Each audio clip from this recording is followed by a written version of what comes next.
$36 million. That's how much Governor Eddie Calvo and his financial team believe is needed to keep GovGuam running through the summer months and until the end of this fiscal year. So it's important and incumbent that we move this forward. And I feel very confident. We've had a lot of cooperation with the different agencies that we've looked towards in regards to funding sources. One of the big funding sources, $15 million, based on a report from the Guam Office of Public Accountability, was overpaid to the Government of Guam Retirement Fund. During a recent public hearing, a fund board chair, Joe T. San Augustine, testified against the provision in the supplemental budget bill.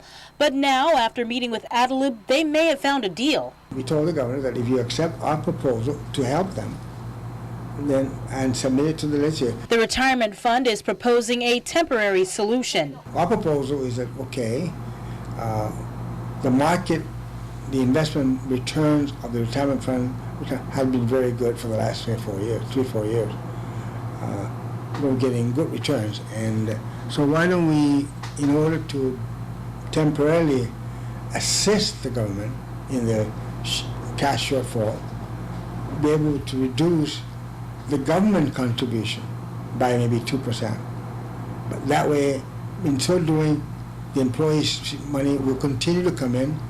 The employee then can be able to retire, and the loss of investment opportunity of that particular employee's money will, in a sense, will not be jeopardized. According to Governor Calvo, meetings with the retirement fund have been occurring daily, including over this past weekend, to reach a compromise. What I told them is, if there's any other option, we've found something that, of course, is backed up by audits, both from the public auditor's point of view as well as their independent audits as well.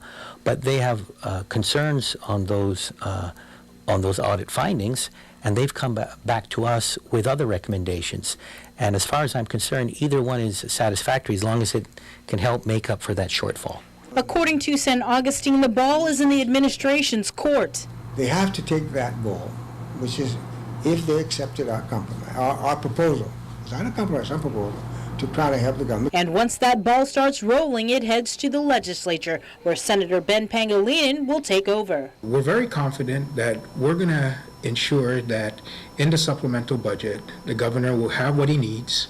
He may not have everything he wants or in the form that he wants, but he will have what he needs in order to manage this government. A government, according to Minority Leader Senator Frank Bloss Jr., who met with the governor today, that needs $36 million immediately. The gist of the conversation is what was the necessity, the need for it.